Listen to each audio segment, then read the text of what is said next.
So welcome to the second of our procurement videos. At the last one we left off the point where we had an approved purchase requisition from which we had created a purchase order. And actually, if I were to go and look at the requisitions that I'd put in on the system and look at the detail, I would now see this is the released purchase requisitions screen. Actually, if I go and have a look at my own employee self-service, for instance, to go and look at requisitions, I will see that there's 13 overall, and this one for special training, the last one, has been closed because it's become a purchase order. I can actually go and have a look at that, and I will see down here on the right hand side at the bottom that I've got a purchase order number now, so I can keep track of where we are in the process. And if I have permissions to look at purchase orders, I can actually go and inquire on this one and go and see where we are with this purchase order. So here we have a PO to Octagon Training Services.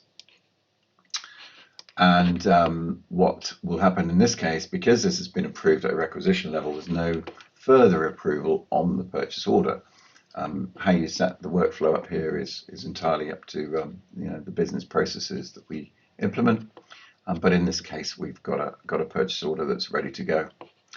The first thing that we need to do on a purchase order is to, one thing we can do is send off a purchase inquiry. This is before placing an order. It's a document that you can send to a supplier to say, we'd like to buy these services at this price.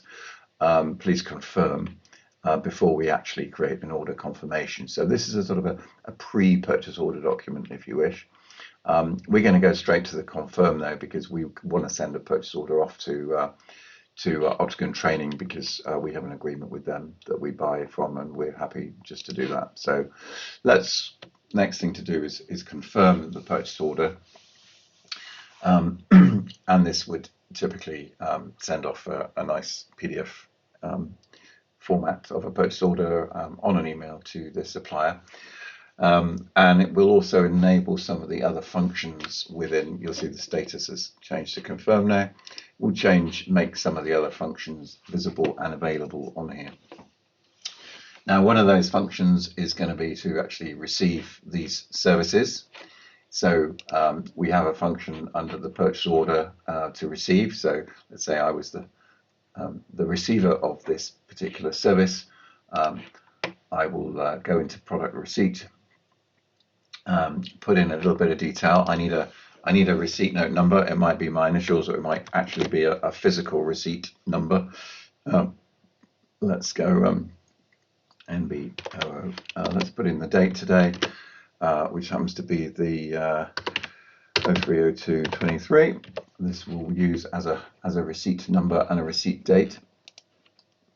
And if I go and look at my lines now, I will see here it was staff training, quantity of one, £650. That's fine. That's exactly what we had. If I had quantities here, I could change the quantity to receive, and I will then post to confirm the receipt. After this has happened, we will again see that the purchase order status is updated. You can see the document status is now received, because we've received the service from here. The next stage would be to create to register the invoice which comes in, and there's a number of ways to do that in Dynamics.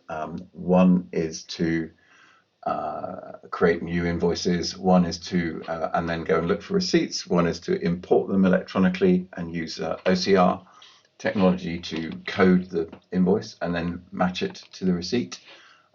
We're going to do it a very simple way from here by actually entering the invoice, just generating the invoice, and then putting an attachment on it and posting that. So we'll go to generate invoice.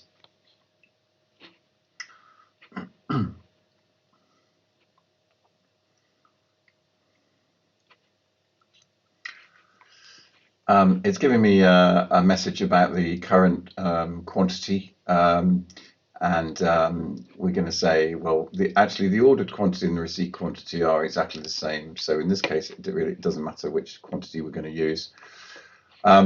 We've also got some budget check fields you can see down here, so we can do budget checking against purchase orders and requisitions and so on. I've also got a not performed matching status on here. So one of the things that Dynamics does is, depending on rules that are set up and policies in the system, it will perform a match to match whether the invoice is within tolerance of the order and the receipts. In this case, I'm just going to update the status manually, but typically this would be an automated process where we would pass or reject, depending on what you have set up in terms of tolerances.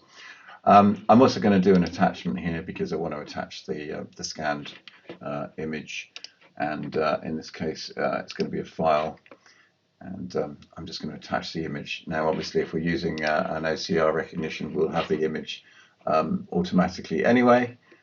Let's say this one here is our invoice, which we want to attach, and now we have an uploaded document, and it would give me a preview here as well.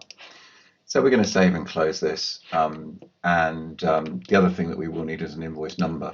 So if I try and post this without one, I will get an error message saying we must have an invoice number, and then the solution will check whether this is duplicated or not, in case to prevent duplicate invoices being posted.